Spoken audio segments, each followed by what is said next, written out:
Okay, so Big 12,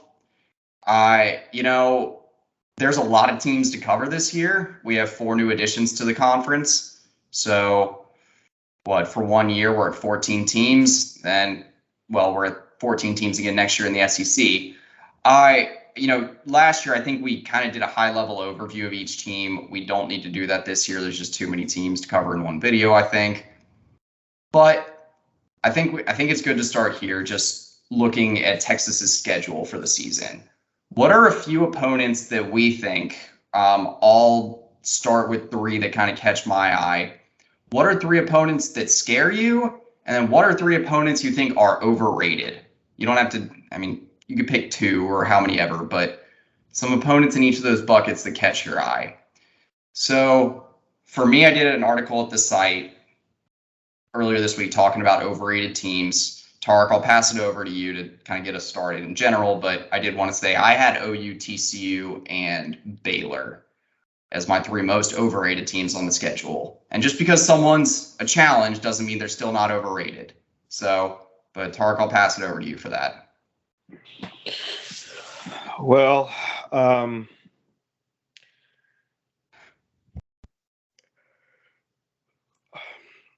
I would say bring some energy at the outset. I don't like saying overrated in the Big 12 on your last year when all these other things are out to get you. So, but having said that, I think Texas Tech. I'm not overrated or challenging. Overrated. Okay. I must not have watched the same game everyone watched last year because the way that Cactus Aggie talks on Twitter, I would think we lost by like 50 points to them, and that Joey McGuire had won the Big 12 and all that. Look, they've gotten better, absolutely, and they deserve to win that game. They outplayed us in the end, but you won by 3 points when you don't have your starting quarterback. You lost Xavier Worthy, who was really your only receiving option. And it was just, and the other thing is, they were due to win in Lubbock. Even when Texas is good, they always things get iffy in Lubbock. It's kind of like Iowa State. So yeah, but them in DKR last week of the season, yeah, I'm not too worried. I think that would be the only one that comes to mind as overrated. Yeah. Sorry, Shane, I'll let you go. I completely agree with Tarik, your points on Texas Tech. That's the first team that came to mind when looking at the schedule. And we might just be on the same side of Twitter that a lot of other people aren't. But yeah, the Red Raiders fans are been on their high horse for months now. And like you said, they acted like they won the Big 12 last year. It's Cactus Aggie is worse than regular Aggie. It's crazy what 8 wins in a Texas and OU win will do for your confidence. And then, some Micah Hudson momentum, and Texas Tech acts like they're taking over college football. So I think that game positioned where it is, hopefully Texas is still playing for something, whether it's a spot in Dallas or, a spot to keep a potential college football playoff berth alive. So I'm not, I do think Tech is a little overrated. They're kind of like a sexy Big 12 title pick for a lot of people, and I just really don't see it. And then the other team was one that you mentioned, Andrew, Baylor. I did my preview on the Baylor game earlier today, and they just have a ton to replace from a team that wasn't very impressive. And I know Dave Aranda is, kind of a mastermind when it comes to defensive scheming and, player development and stuff of that nature. But I just don't see how they're going to create enough explosive plays to beat a team like Texas. They got a solid rushing attack with Richard Reese and Oklahoma State transfer Dominic Richardson, but I have no confidence in Blake Shapen, and it's another game that I think falls in a good position for Texas. Traveling to Waco is never the easiest thing, but at least it comes in September, so hopefully the weather's not a factor, and it comes as the first game in Big 12 play. So regardless what happens in the non-con, hopefully Sark and the team have turned the page and now realize, hey, whatever happened in the first 3 games, Whether he suffered a loss to Alabama or not, we're still playing for our ultimate goal, which is winning a Big 12 title, and that starts right now. So I think the focus that Texas has going into that game is going to be kind of at an all-time high. And I just don't see Baylor being able to keep up on the offensive side of the ball. I don't think their defense is strong enough this year to keep Texas under 30 points. I think to your point, I think the biggest question mark for Baylor is on defense. They return like roughly a third of their defensive production. Mm-hmm. And they lost some big pieces of their defense. Was it Siaki Ika? I believe that's just a monstrosity of a nose tackle. He was a huge loss for them, third round pick in the NFL draft, I believe. But they lost a lot in the secondary too. I think it was 4 starters. They have 4 sophomores with like basically no starting experience, and then Devin Lemire, who is a really good safety, but he's all they have back there, really. It's going to be a huge test for Dave Aranda to kind of figure out, because like you said, he's a defensive-minded coach, and the offense is the strength of the team, at least looking at the roster, returning production, and all that. I think there's a way you can spin that as a positive for Baylor, where you can say, hey, like, on defense, Venables, that's where I was going to go with that Aranda will be able to figure it out. And then, he can just leave the offense because they got they do have a lot of skill talent. The offensive line, I will say, though, for Baylor is a little concerning for them. Baylor, I have confidence in Texas in that game because I found this little nugget. The Texas game last year is the lowest graded start of Blake Shapen's career. Texas got double-digit quarterback pressures against him, and Baylor's offensive line is probably going to be worse. They have some decent pieces coming back. There's 3 guys on that line that I was like, okay, you got solid FBS reps under your belt. There's one of the Barrington brothers, and then 2 other returning starters they have that are pretty solid. But I think Texas, if they get decent edge play in that game, even if not, I mean, they managed to get pressure on Chapin last year against a pretty good offensive line. This year, I think Texas is going to be an issue for Baylor. Yeah. But speaking of edge play, just before we leave Baylor, the strength and really the only real returning production on the defense comes at the edge with Gabe Hall and TJ Franklin, and that's where Texas matches up best. Do you know who one of their starting edges is going to be? And Byron Bonds as well. Yeah. Yeah. So their best production is going to come off the edge, and good luck getting to Ewers with Kelvin Banks and Christian Jones out there. So I think it's just overall a good matchup for Texas. Yeah, that's true. I guess the teams to me that, for some reason, Iowa State on the road is always going to scare me a little bit. I know that they just don't have that good of a team. I am going to be really surprised if Iowa State finishes even in the middle part of the Big 12 standings this year. That will be, even to be a barely bowl eligible, we'd be like Matt Campbell's, one of his best coaching jobs ever. I'm going to say he should have left when he had a chance. Yeah, probably. It's just, I mean, I guess in the new Big 12, though, he'll have an opportunity to build one of the most consistent programs. Tarik, I'm going to join you on this one. I think that BYU is starting to scare me a little bit because I think that a lot of their portal pieces are going to mesh pretty well. They've got enough experience. I think their coaching is good enough. And I think they're just a strong enough. I think that strong, maybe well balanced on both sides of the ball is a better way to put that. I think they're going to win some games this year. I think their win total right now is at 5.5. I think they're going to be over that. Kansas State, I like that we get them at home, but Kansas State, I didn't realize it was that low. Yeah, it's like 5.5 or 6.5. Yeah.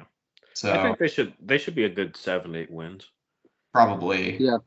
I'm a Slovis truther. I'm a big Keaton Slovis fan. So take that for what you will.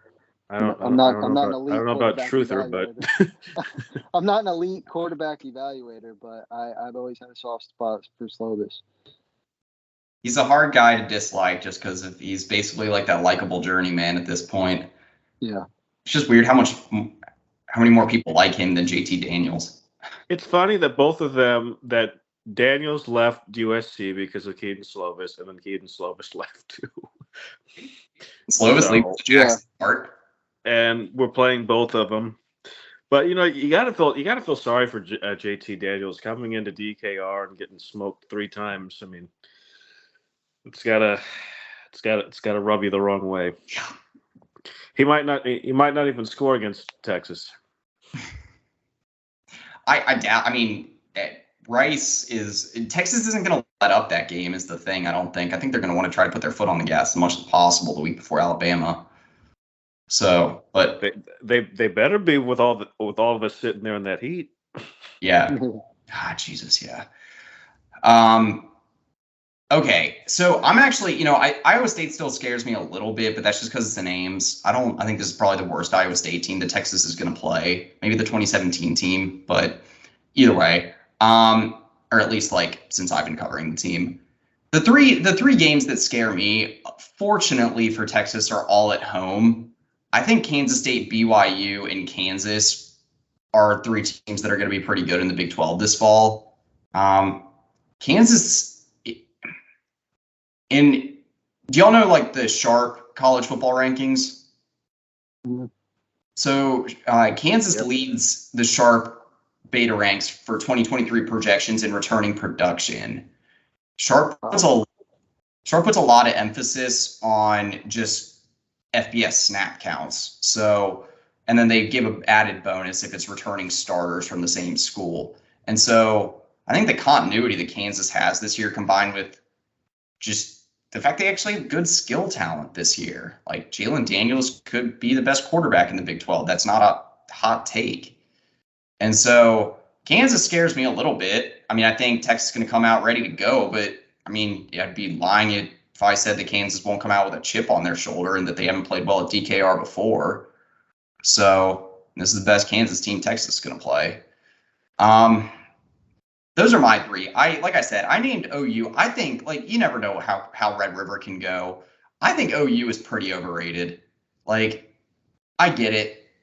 Brent Venables has brought more talent to the defense. I think the defense will be better. The offense does return some key pieces, but like, what weapons do they have? Like, when you're looking at their depth chart, what skill position guys scare you? Javante Barnes, maybe. Not the way they run the ball. Eric, I don't know. I think Barnes is a good player. In the bowl game, he went pretty crazy in the bowl game.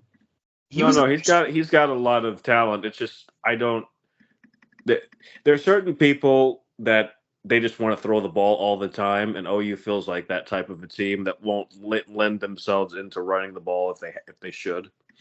Well, and speaking to your kind of original question, Andrew, I agree that Javante Barnes feels like kind of that one dynamic skill position player on the outside.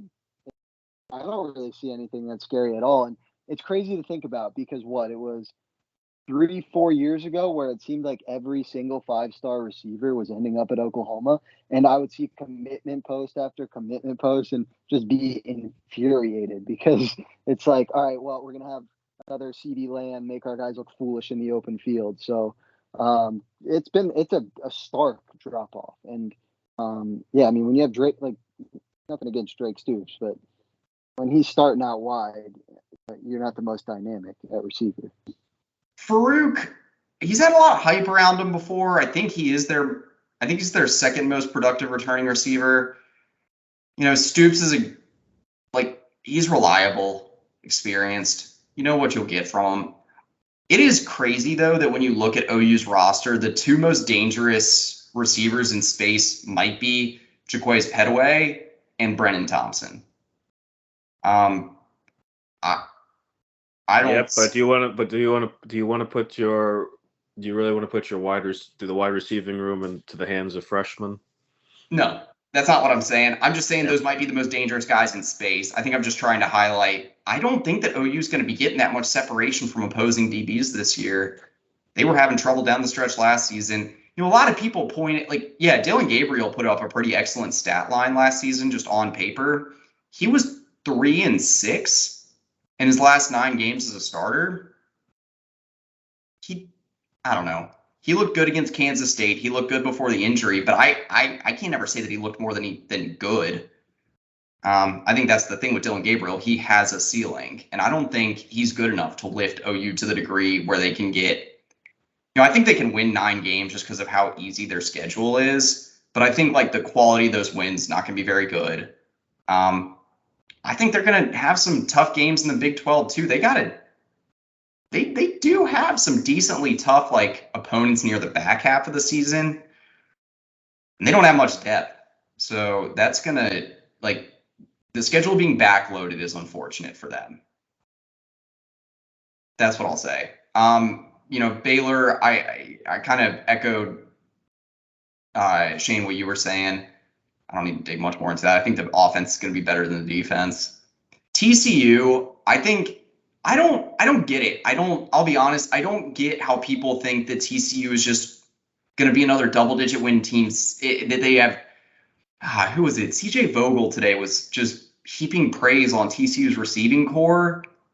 Didn't they lose their 4 most productive receivers from last season, including one of the best wide receivers in program history in Quentin Johnston? They lost Kendre Miller. Thanks, Tom Herman. They lost Kendre Miller. They return the least amount of, or they have the most offensive turnover in the country, I believe.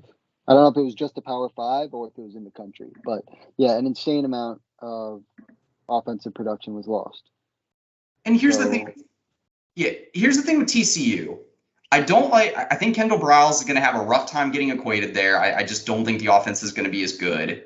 Like, they lost that. It wasn't Max Duggan the Heisman runner-up. I don't know how you're replacing that. Chandler Morris. I think he'll be solid. I think so too. But is he going to be all world? Is he going to be that good? I didn't think Max Duggan was going to be that great. So maybe I'm just putting my foot in my mouth here. Well, I think it's gonna. I think it's gonna come down to just JoJo Earl, and who's that running back that they got? He used to be a 5-star from TCU, I think. Not Trey Sanders. Yeah. So they got some guys that can make them interesting, and I think when you make it to the national championship, you will just get the benefit of the doubt to be good again. So. They are. Well, and their defense is going to be one of the best in the Big 12, I think. They got some real solid pieces coming back. Johnny Hodges, solid linebacker. Bud Clark, Josh Newton, two borderline All-American level guys in the secondary. Demonic Williams, a really, really solid sophomore nose. And my favorite player at this point on that team, they have, I think, the biggest human I have seen. Oh man, I'm losing his name. The kid out of South Oak Cliff. Yep, I know exactly who you're talking about. Tarik, have you seen their biggest human? My wife, who doesn't care about sports at all, showed me a picture of him. Yeah. Breon Ramsey Brooks. I saw him play last year. Yeah. This man has 30 pounds on Florida's big human Des Watson. Breon Ramsey Brooks is 6'5", 455. Yeah, I don't think humans are supposed to be that big. No. But anyway, I think TCU is going to be solid. I don't think I showed y'all the metric I was looking at before this. Their wins above expected, essentially their luck rating was plus 3.3. That is obscene. Teams that do that, we all know it in college football. When you have that many close calls, it's ultra rare that you have the coin land on the same side as 2 seasons in a row. It's just I just don't think it's going to happen. I think they're going to be maybe a 7 or 8 win team, but I think that's it. I agree with that. Josh Newton's probably the best corner in the conference, but I think if this makes sense, the TCU narrative from a national angle and from a Texas angle should be a little different. From the national angle, I completely agree with everything you guys are saying, that they probably are a little overrated. But from the Texas angle, having only beaten the Horned Frogs twice in the last 10 years, I'm still always a little skeptical, especially when you have to travel to Fort Worth. So I think on the national, from a national point of view, TCU is a little bit overrated, but that's certainly not a team that if I'm the Longhorns, I would overlook, especially given where it falls in the schedule. You have trips to Houston, granted not that far, and then a home game against BYU, and then a home game against Kansas State, and then you travel to TCU before wrapping up at Iowa State and versus Tech.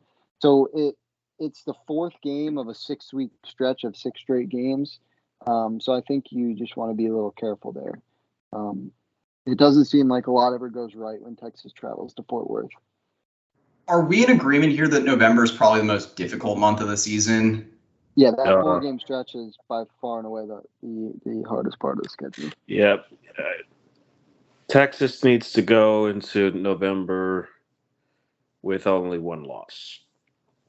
Yeah. Ideally, the Big 12. Ideally, really ideally, the Texas doesn't have a Big 12 loss heading into November, because then you give yourself 1, possibly even 2 games to play with. Yeah,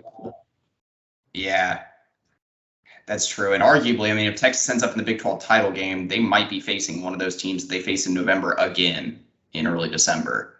So, yeah, I think we mentioned it off air, but the Hunter Deckers news, takes all the wind out of Iowa State's sails, because if he was going to be the quarterback this year, I think that trip on November 18th to Ames would be tough, considering how that game in Austin ended last year with Decker fumbling the football. And I think he's just kind of a hard-nosed kid that plays well in colder weather games where he can kind of grind you up and spit you out. But, without him, I think Iowa State's going to be pretty lost.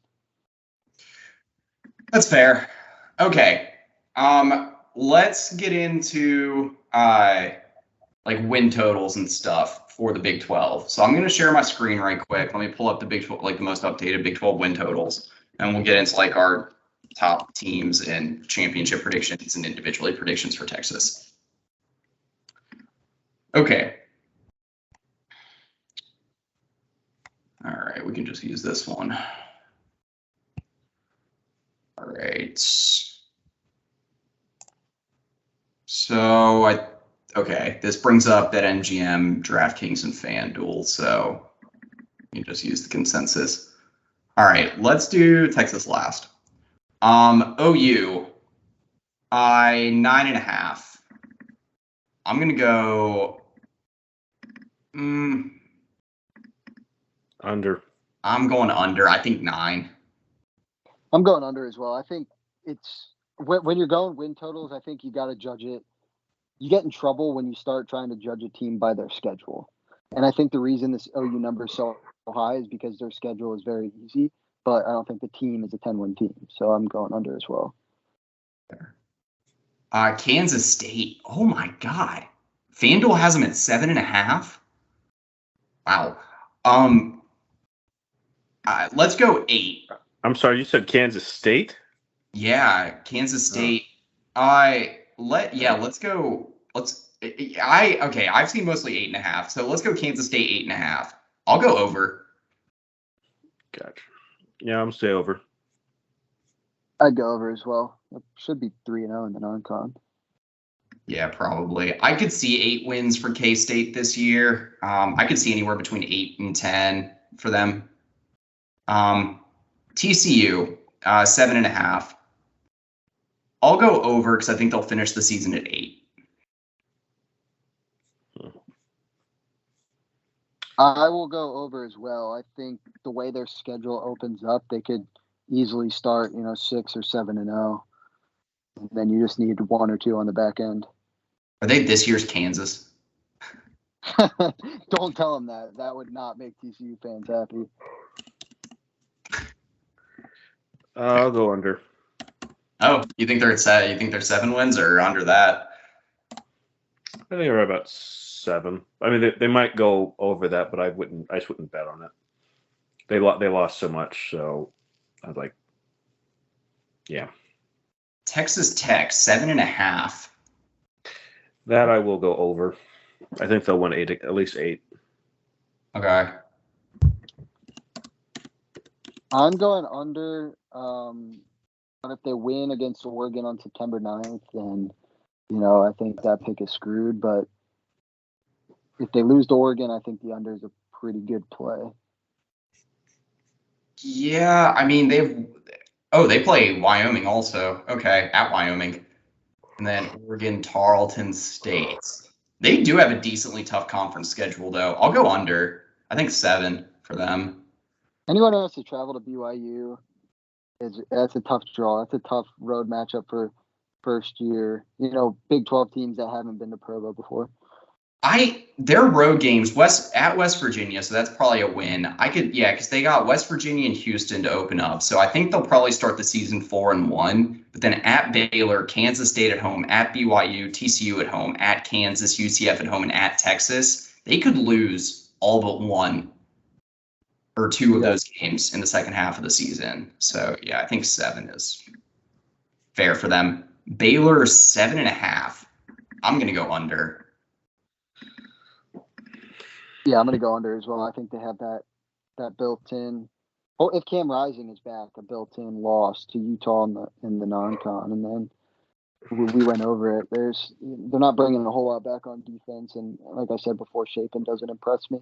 So under. Yeah, that's fair. Yeah, I'll say under. Okay.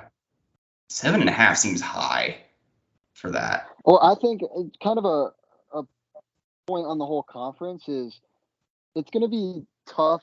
Obviously, if you're a Texas fan, just win the games that are in front of you. But it's going to be one of those things where every win Texas picks up, Alabama aside, is going to be like, oh, you should have won that game. This team's no good. But I think there's a ton of teams in the conference that are like in that 20 to 40 range, where there might not be a ton of high-end teams, but there's so many that every week is going to be a battle, but you're not really going to get credit on the national stage because they're like, oh, you beat in Oklahoma State and they're not in the top 25 or something like that. So I think it's you're in kind of a tough scenario in that sense. Yeah, that's fair. All right. Oklahoma State 6.5. Listen. So I was just going to say, as we don't play them, I don't really care. 6.5. Gundy is just like a bowl eligible machine. So I think there's a high floor for the Pokes. I don't like that we're relying on Alan Bowman, but Mr. Hornsdown himself. Yep. Oh God, yeah. No, I mean I'm no Alan Bowman stan, but I hope he can stay healthy because we need someone that can at least throw the ball around because we do have a decent receiving core. And I actually do think the roster is a little bit deeper than last season in a weird way. And the defense, I think, actually is going to be pretty good. They returned some really solid pieces and got some nice pieces out of the portal. And they were actually pretty good last year. I'm going to go – I think Oklahoma State wins 7 or 8 if you include the bowl game. So I'm going to go over, but it's going to be close. I'm going to go over, too. I mean, if you look at their conference schedule, who they play on the road, Iowa State – the schedule's easy, yeah. When you're looking at a team like with a 6.5 – like this win total – I feel like if you got to look at the road games, and you have some winnable road games. There's Iowa State, West Virginia, Houston, and UCF. So 3 of those teams are almost 3 of the bottom teams in the Big 12. So I think if they can even split those and go 2-2 on the road in the Big 12, that sets them up well to hit that 7-win mark. So I'll go over. Yeah, and they avoid TCU and Texas. So they get Kansas State at home. The schedule's pretty manageable. One of the easiest in the Big 12, I think. Tar, do you just not care? No, I'm definitely going over. Oh, okay. I hope that we do go over, but I'm prepared for a bad season. So, UCF. This is an interesting one. So they're at 6.5. I'm going to go over on UCF. I actually think they could be like a low-key 8 or 9 win team this season. I think they have a pretty solid roster, and I think they're a little overlooked. Completely agree. Same sentiment. I think, I think UCF's going to be the most successful of the 4 transitioning in year 1. And they're doing it on their recruiting trail, too, so good for Malzahn. That doesn't surprise me about the recruiting at all. Wait, what was that? What was the win total again? 6.5 for Oh, UCF. yeah, they'll get over. Yeah, I think so too. Okay. Kansas 6.5 over. I think pretty easily if they can stay healthy. Yeah, I agree, but what's going to come down for them is going to be can Jalen Daniels stay healthy? Yeah. If he goes down, I mean, I think Jason Bean is a capable backup, but I don't expect him to push them to actual wins. Well, the problem for them was even Jason Bean had like cracked ribs down the stretch last season. Is he a? Yeah, he's still back up. Okay. Yeah. I'm going under. I'm going under. I still, yeah, I don't think.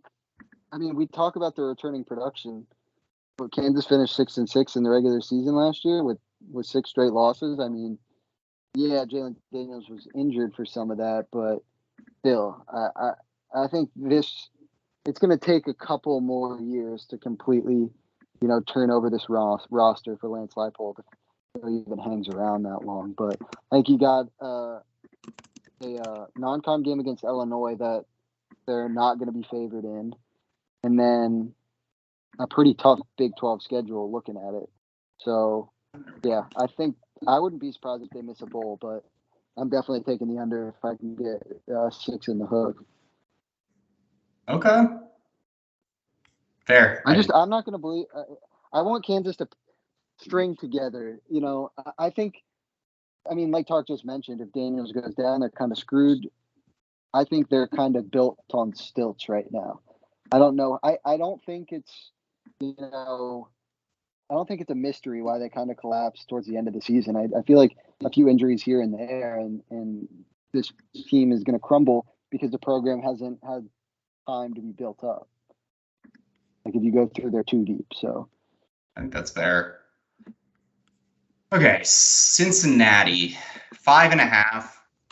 I'll be honest, Cincinnati is probably the team I know the least about. I am actually in the midst of doing research for them right now.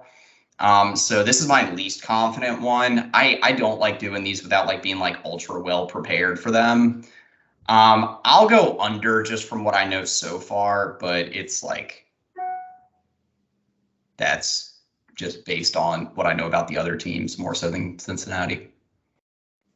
Yeah, I agree with you too. I don't know a ton about this Cincinnati team. I do think Fickle leaving at the time he did should be somewhat of a telltale sign that he's like, all right, I juiced this clean.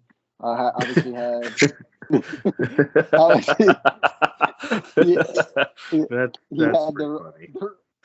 had the run into the college football playoff in 2021, and then 2022. I think they won 9 games last year, so still pretty solid, but. He could have taken bigger jobs in the Wisconsin job in years past. So for him to finally bolt, I think he could see the writing on the wall. So yeah, I'm gonna go under. He really wanted one of those Big Ten jobs, though. Yeah, I know that. They should have hired him at Notre Dame. That's the one that comes to mind. I think he's potentially waiting for Ryan Day to go to the NFL, but I don't know. It could be me just projecting, but I don't think Dave's going to go to the NFL now because Harbaugh is going to go to the NFL after this season. Yeah, that's a whole other can of worms. That's a good point there. I don't think Day would be as good in the NFL. I don't think he would be a very good NFL head coach. I could be wrong, but we saw what happened with the last Ohio State head coach in the NFL. No kidding. No kidding. So, Tark, what do you think for Cincinnati? I think they'll be good enough to win 6. So I'll say over, but just slightly. It's one of like yes, but I don't have that much confidence. Fair enough. Okay. This Iowa State win total was done before a lot of the betting news, so I'm just going to skip past this. I think Iowa State might be like 3 or 4 win team again this year. As long as one of those wins isn't against Texas, I'm good. Hopefully, We don't have any of those people that were watching our Caleb Grill, Dylan Mitchell basketball videos. If they've stuck around this long, they won't like those comments, Andrew. Man, yeah. Well, we'll see that when basketball season comes back around. That's for sure. Holy Jesus, man. Yeah, some of those guys stuck around all season. Okay, BYU. I gotta say it. FanDuel is lowballing some of these win totals. I think. What, 6.5 or something like that? It was for Kansas State. 4.5 for BYU. I'll go with the 5.5. Tarik, like I said, earlier in the video, a lot of people are kind of sleeping on BYU. I mean, I'll go whether it's 5.5 or 4.5. I'm taking the over. I think BYU is probably 6 or 7 wins at least this year. No, they're gonna win. They'll win 6, at least. I agree. All 3 over. Yeah, I'm going over as well. Okay. I will be at that game with some. I have a lot of friends who are, as many people know, I'm a practicing Latter-day Saint, so that I'll be the Mormon that's not cheering for BYU. Better in Austin than in Provo, so. Oh yeah, Provo. I really don't know why people like living there, but that's another story. It's a beautiful, like, outdoorsy place from what I've seen. Yeah, but for people like me who like the bare desert landscapes, it's kind of That's fair. Okay, so we got the last 2 here outside of Texas. West Virginia, 4.5 is the one I've seen the most. It looks like that's the commonality. I'll go under. I just don't think that this is going to be a good ending for Neil Brown.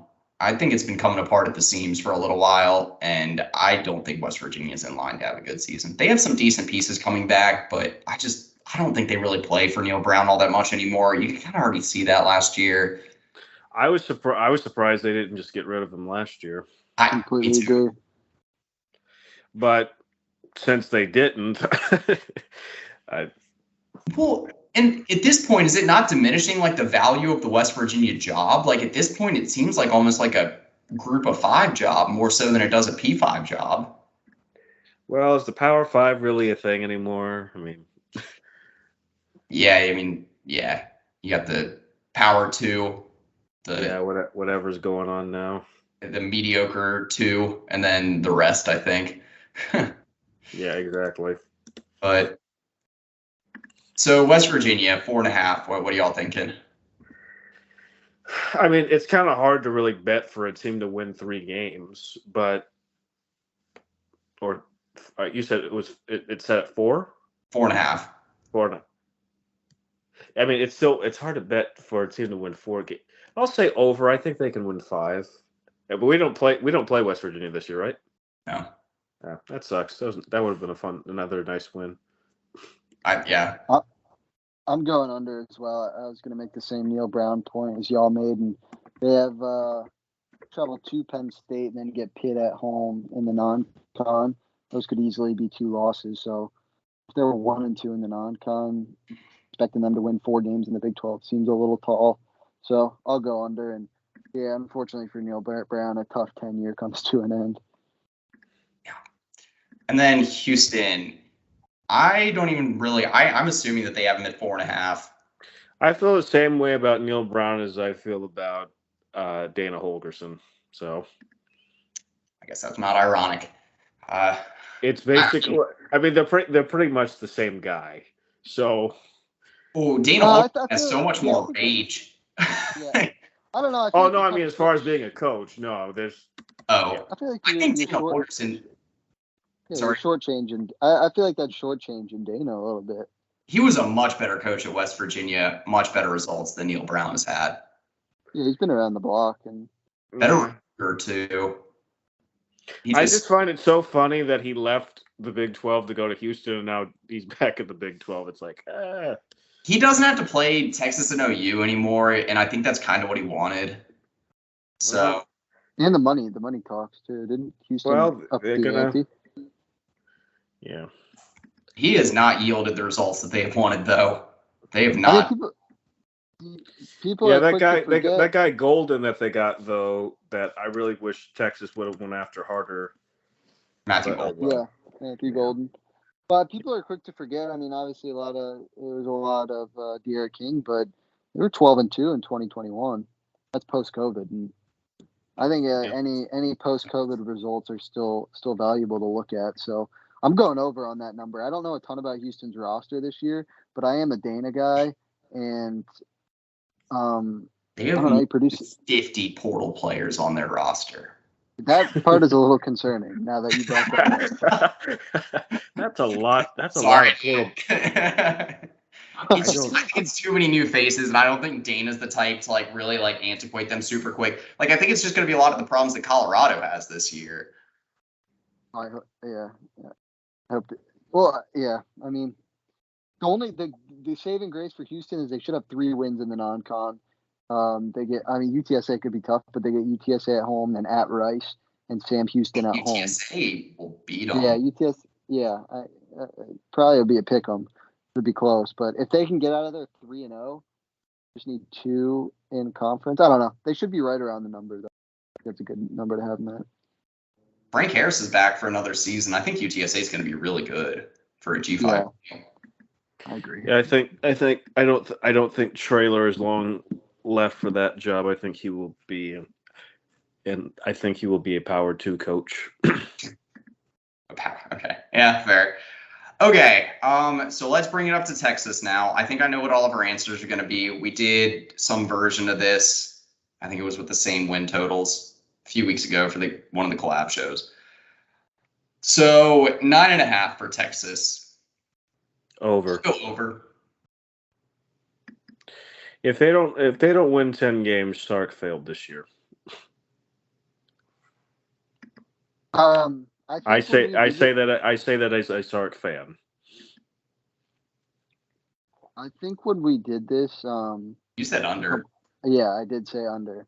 I'm changing. I'm going over, and it's kind of to put a bow on what I kind of said.